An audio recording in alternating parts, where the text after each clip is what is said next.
হরি মাসি।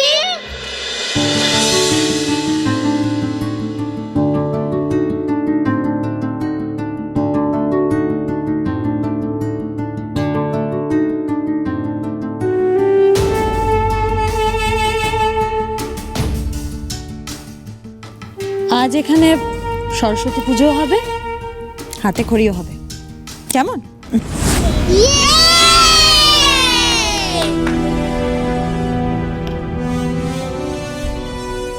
ঠাকুর এসে গেছে।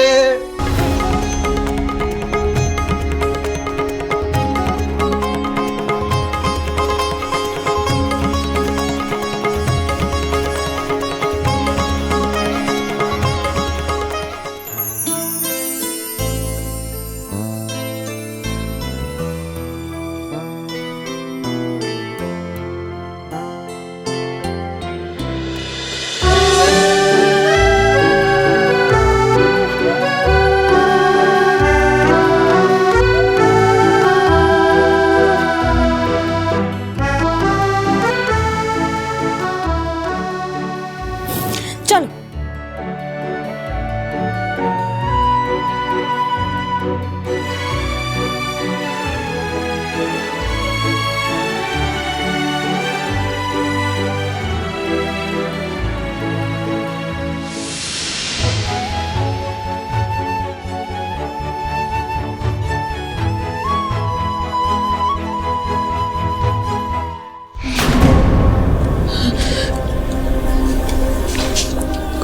করি, আমি শিওর ও করি ফিরে এসেছে। আমি 1000% শিওর। রাহুল করি ফিরে এসেছে। এবার সব সত্যি ও সবাইকে বলে দেবে। আমি শেষ হয়ে যাবো। আমি কি করবো, কোথায় যাবো, কি হবে আমার? আমি I'm not bothered about it. তোমার কথা ছাড়া তো। ও যদি খড়ি হয় তাহলে কিন্তু ভয়ঙ্কর দুর্কালাম। তাহলে কি সত্যি ঈশাই খড়ি? আর এতদিন ও ঈশা সাজার সিংহরায়দের শত্রু হওয়ার অভিনয় করছিল। আমি কি ঠিক দেখছি বৌদি? আমার তো নিজের চোখে বিশ্বাসই হচ্ছে না। দেখো দেখো, ঠিক মনে হচ্ছে না সেই আগের বছরের মতো আমাদের খড়ি সে প্রথমবার যেমন সে সরস্বতী পুজো করেছিল ঠিক সেরকমই লাগছে না? হরি মাসি, আজকে আমাদের হাতে খড়ি হবে তো? হবে তো, আর শুধু হাতে খড়ি নয়, তার আগে পুষ্পাঞ্জলি হবে। এরপর থেকে প্রত্যেক বছর এই বাড়িতে মায়ের প্রতিমাতেই পুজো হবে।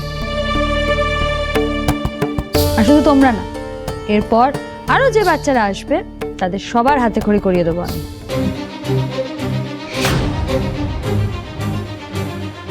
পুরোহিত মশাই, আপনি পুজো শুরু করুন, তিথি বয়ে যাচ্ছে।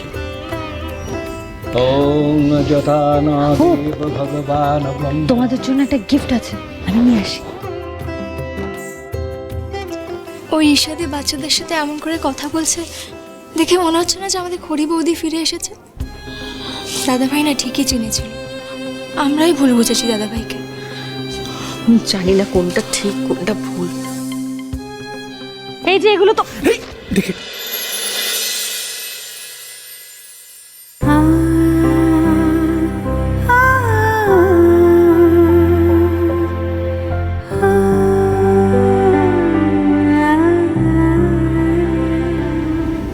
Thank you. সাবধানে, এগুলো খড়ির জিনিস। জানকি রেখে দিই।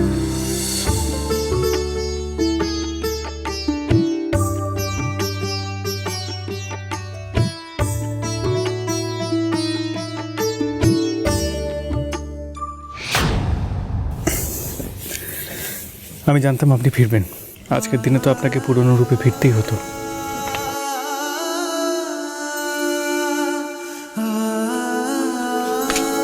আপনাকে অপূর্ব লাগছে বনি। না মানে আপনি অপূর্ব, সরি, মানে আমি বলতে চাইছিলাম যে আপনি একদম ঠিক সময়ে এসেছেন। আপনি যদি ঠিক সময়ে মূর্তিটা না নিয়ে আসতেন তাহলে হয়তো পুজোটা হওয়া পসিবলই হতো না বনি। থ্যাঙ্কস আ লট। এই কৃতিত্ব আমার নয় কুনাল বাবু, ঈশাই আমাকে বলেছিলেন। ঈশা কখন?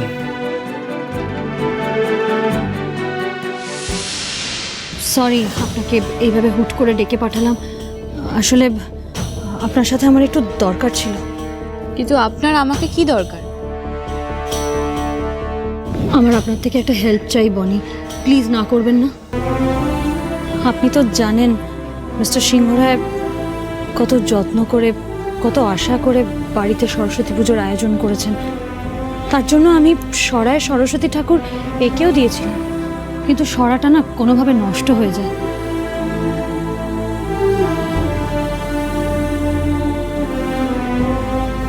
এই প্রতিমা আঁকা সরাটাতে জল পড়ে পুরোটা নষ্ট হয়ে গেছে। বিশ্বাস করুন আমি নষ্ট করিনি, কিন্তু এই এই সরাটা নষ্ট হয়ে যাওয়ায় পুজোটা যে প্রায় বন্ধ হতে চলেছে এটা দেখে আমার খুব খারাপ লাগছে। তাই এই ব্যাপারে আপনার একটা হেল্প চাই প্লিজ বনি। কোথাও থেকে একটা সরস্বতী প্রতিমা আমাকে জোগাড় করে দিন প্লিজ। কিন্তু আপনি সিংহ রায়দের নিয়ে এত ভাবছেন কেন? এই বাড়িতে পুজো হোক না হোক তার সঙ্গে তো আপনার কোনো লাভ ক্ষতি জড়িত নেই। আমার মন বলছে আমার অতীতের সাথে কোথাও না কোথাও এই সিংহ রায়রা জড়িয়ে আছে। আমার সিক্স সেন্স বলছে বনি, যেগুলোকে আপাত দৃষ্টিতে কোইন্সিডেন্স বলে মনে হচ্ছে সেগুলো আসলে কোইন্সিডেন্স না হলেও হতে পারে। সেগুলো হয়তো আমার অতীতের কোনো যোগসূত্র। এনিওয়ে আপনি আপাতত কোথাও থেকে একটা সরস্বতী মূর্তি জোগাড় করে দিন প্লিজ। ঈশ্বর, এই কথাগুলো শুনে আমার মনে হলো মেজদিও তো ঠিক এইভাবে চোখ বন্ধ করে আমাকে ভরসা করত, কারণ ও জানতো পৃথিবী এদিক থেকে ওদিক করে হলেও আমি ওর কথা ঠিক রাখবো। আর আজ স্পেশাল ব্রাঞ্চ অফিসার পুণ্যশিক্ষা ভট্টাচার্য ঈশার কথা রেখেছে।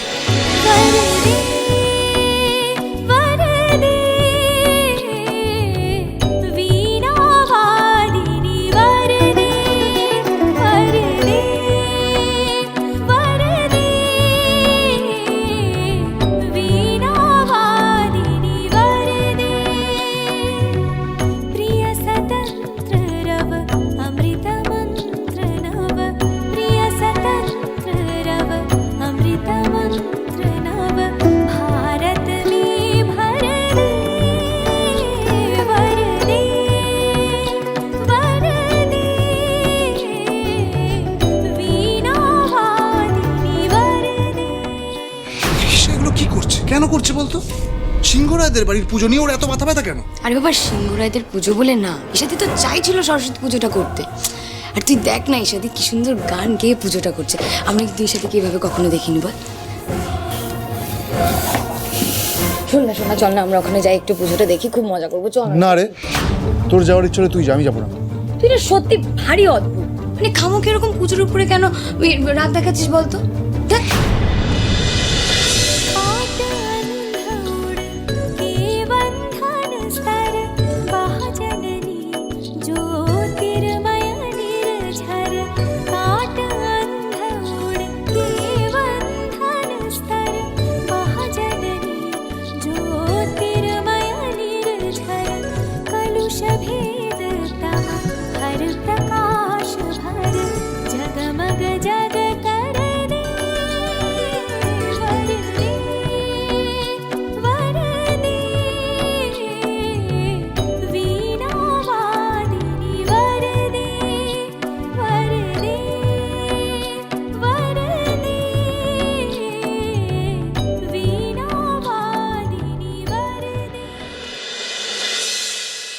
এবার পুষ্পাঞ্জলি হবে, আপনারা ফুল নিয়ে নিন।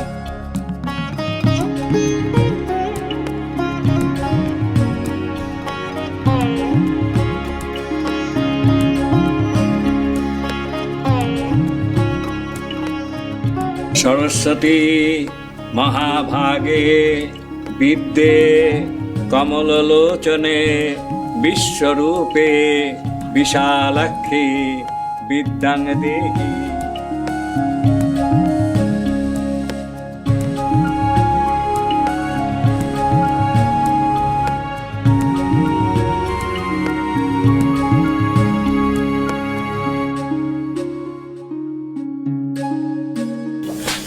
বাবা।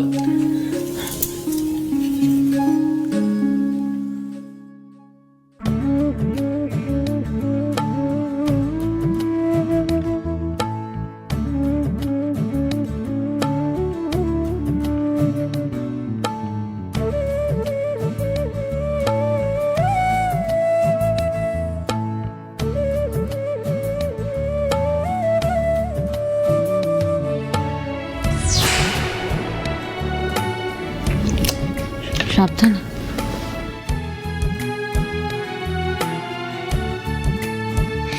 এই তো ফুল ফ্লেজেড রোমাঞ্চ শুরু হতে আর বেশি দেরি নেই মনে হচ্ছে।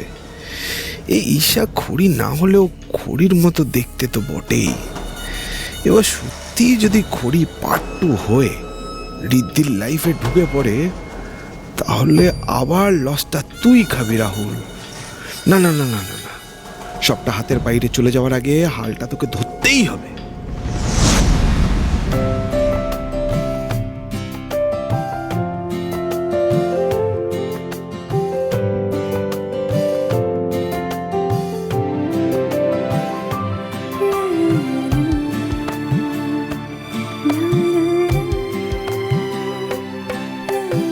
এই যে আজ তোমাদের হাতে খড়ি হচ্ছে, এবার কিন্তু তোমাদের সবাইকে মন দিয়ে পড়াশোনা করতে হবে, বুঝেছ?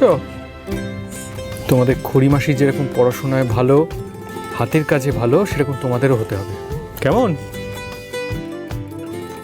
আজও উনি নিজের স্ত্রীকে কতটা ভালোবাসেন, তাঁর ইচ্ছে পূরণ করার জন্য কত আয়োজন করেছেন। সারাক্ষণ মিস্টার সিংহ রায়ের মুখে শুধু একটাই নাম, খড়ি। আচ্ছা, যে মানুষটা এইভাবে পাগলের মতন কাউকে ভালোবাসতে পারে, অন্যের জন্য নিজেকে উজাড় করে দিতে পারে, তার হাতে কি কখনো কোনো অন্যায় হওয়া সম্ভব? কোথাও কি এতদিন ঋদ্ধিমান সিংহ রায়কে চিনতে আমার ভুল হচ্ছিল? কার গলা শুনলাম আমি? খড়ি দিদির মতো গলা। খড়ি দিদি, তুমি ফিরে এসেছো? আজ এতগুলো দিন পরে তুমি আমাদের মধ্যে ফিরে দেখো বড় বৌমা, ছোট খুকি, দাদু ভাই, দেখেছিস তোরা? মা জগদ্ধাত্রী আমার খড়ি দিদিকে আমাদের মধ্যে ফিরিয়ে দিয়েছেন। দেখিস দেখিস দাদু ভাই, আর আমাদের কোনো বিপদ থাকবে না, সব বিপদ কেটে যাবে। খড়ি ফিরে এসেছে আমাদের। তুই আমার উপর আর রাগ করে থাকবি না তো দাদু ভাই? আমার উপর অভিমান করে থাকবি না তো? দেখ, মা জগদ্ধাত্রী আমার কথা রেখেছেন, খড়ি দিদিকে ফিরিয়ে দিয়েছেন আমাদের মধ্যে। কি হলো দাদু, তোমার শরীর খারাপ লাগছে? ইমন, ইমন দাদুকে উপরে নিয়ে যাও। দাদু শুনুন না, বলছি আপনার বোধহয় শরীরটা ভালো নেই, আপনি যান না, উপরে গিয়ে রেস্ট করুন। আপনি রেস্ট করুন। মৈনাক, একবার এসে দেখো না, ওনার বোধহয় শরীরটা ভালো লাগছে না। না দিদি ভাই, আমার শরীর একদম ঠিক আছে, এবার আমি একদম সুস্থ হয়ে উঠবো। তুমি দেখো, তুমি ফিরে এসেছো আমাদের মধ্যে, আর আমি অসুস্থ থাকতে পারি? আমি জানতাম দিদি ভাই তুমি আসবে। তুমি যে আমাকে কথা দিয়ে গিয়েছিলে যে আমাদের অষ্টধাতুর মূর্তি নিয়ে তুমি ফিরে আসবে, তুমি তোমার কথা রেখেছো দিদি ভাই। আমি জানতাম তুমি রাখবে, কারণ তুমি তো কখনো কথার খেলাপ করো না। মা জগদ্ধাত্রী তোমাকে তোমাকে ফিরিয়ে দিয়েছেন আমাদের মধ্যে, আর আর আর কোনো দুশ্চিন্তা নেই, আর কোনো সব চিন্তা আমার চলে গেছে। দাদু দাদু তুমি রেস্ট না। কুনাল, বনি, আমি ঠিক আছি। তোমরা ইমন, ঠিক, তোমরা দাদুকে ধরে ধরে উপরে নিয়ে যাও। আমি আমি আমি আমি আমি ঠিক আছি, ঠিক আছে।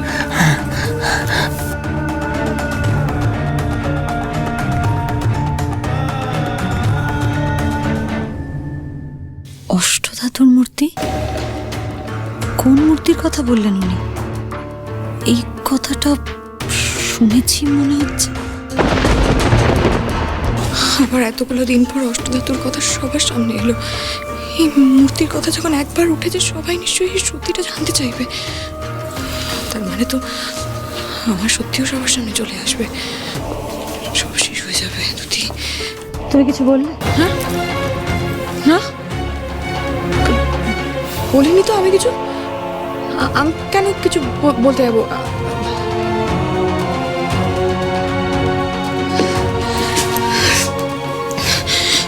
আমি যতই অস্বীকার করি, দেবাংশু সিংহ রায়কে আমি কিচ্ছু জানাইনি, কিন্তু সত্যিটা তো এক না একদিন সবার সামনে চলে আসবে। থানা সিসিটিভি ফুটেজ, ওই রেজিস্টারে আমার সাইন, এগুলো দেখলেই তো সবাই বুঝে যাবে আমি সেদিনকে দেবাংশু সিংহ রায়ের কাছে দেখা করতে গেছিলাম, তাকে আমি সব ইনফরমেশন দিয়েছি। তারপর কি হবে? তারপর তো সব শেষ হয়ে যাবে, আমায় শেষ করে দেবে সবাই সবটা জানতে পারলে। না না না না, এভাবে সবটা কিছুতেই শেষ হতে দেওয়া যাবে না। আমাকে কিছু একটা প্ল্যান করে রাখতে হবে আগে থেকে, যাতে আমি কেসটা না খাই। কি করবো আমি? লীনা, হ্যাঁ লীনাকে আমি আগে থেকে সবটা বলে রাখবো, যাতে ও এসে আমাকে সেভ করে দেয়। রাইট।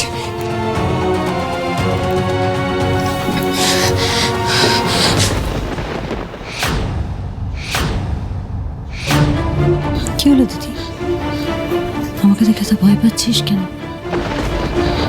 আমি তোদের কাছে ফিরে এসেছি, তোরা খুশি হসনি? বল, খুশি হসনি? আমার ক্ষমা করে দে, আমি আসলে ঈশা,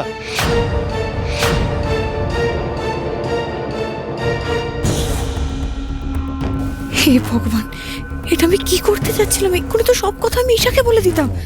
পোকা মেয়ে কোথাকার।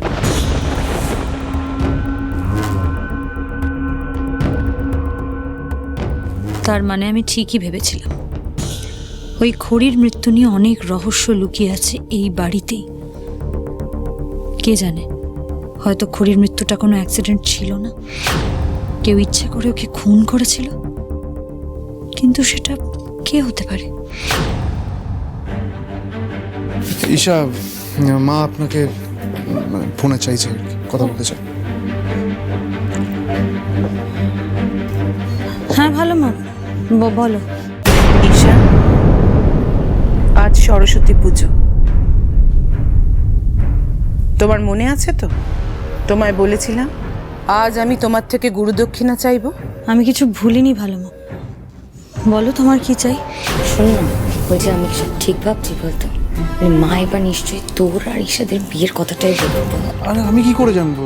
I don't know. আরে বাবা, আমি তো জানি মায়ের সব ব্যবস্থা করা হয়ে গেছে, শুধুমাত্র সানাই বাজার অপেক্ষা। আমি যা চাইবো তা তুমি দেবে তো আমাকে গুরুদক্ষিণা হিসেবে? আমি তো তোমাকে বললাম ভালো মা, তুমি যা চাইবে তাই হবে। তুমি চাইলে আমি তোমায় প্রাণও দিতে পারি। আর 3 দিনের মধ্যে আমার দাদা আর ঈশাদের বিয়ে। প্রাণ নয় ঈশা, আমি তোমার কাছ থেকে খুব সামান্য একটা জিনিস চাইবো। তুমি এতদিন আমার কাছে আমার মেয়ে হিসেবে ছিলে, আমি চাই এখন থেকে তুমি আমার মৈনাকে স্ত্রী, আমার পুত্রবধূ হিসেবে থাকো। এটাই আমি চাই ঈশা। কিন্তু ভালো মা। আর কিন্তু কিসের ঈশা? তুমি তো আমাকে বলেছিলে আমি যা চাইবো তাই হবে। আর ঈশা, আমার মৈনাক তোমাকে মন থেকে ভালোবাসে, ও তোমার সাথে সারা জীবন থাকার স্বপ্ন দেখে। আমিও চাই তুমি সারা জীবন আমার কাছে থেকে যাও। ভেবে নাও, তোমার ভালো মায়ের এটা শেষ ইচ্ছে। আসলে এটাই আমার শেষ তুরুপের তাস ঈশা। এটা দিয়েই আমি সিংহরায়দের মাত দেব। যে ঋদ্ধি আমার দেবাংশুর থেকে সব কেড়ে নিয়েছে, এবার সেই ঋদ্ধির থেকে ওর পরিবার, বাড়ি, এমনকি ওর খড়িকেও কেড়ে নেবো আমি। আমি জানতাম না খড়ি ঠিক আমার কাছে ফিরে আসবেন। আমাদের গাঁছড়া জড়িত আমাদের আবার এক করেছে। এবার আমি আর ওনাকে আমার থেকে দূরে সরতে দেব না। তোর আর খড়ির গাঁটছড়া এখন অতীত ঋদ্ধি, কারণ আর 3 দিন পরে ঈশার সাথে মৈনাক গাঁটছড়া বাঁধবে। তুই যাকে খড়ি ভেবেছিস সেই ঈশা।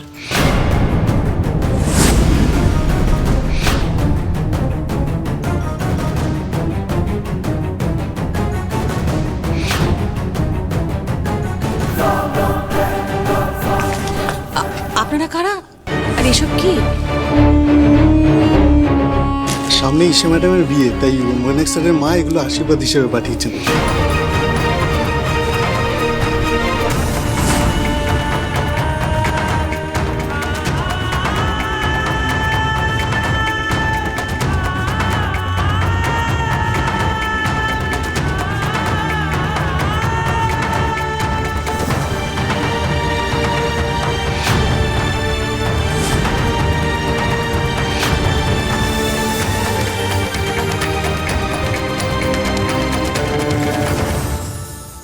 আমি যা করেছি ইচ্ছে করে করেছি আর বেশ করেছি।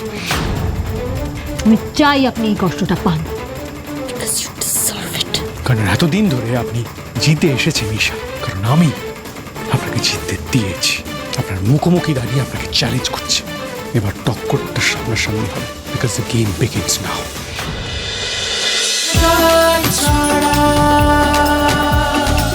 চলো চলো চলো চলো চলো পাল্টাই।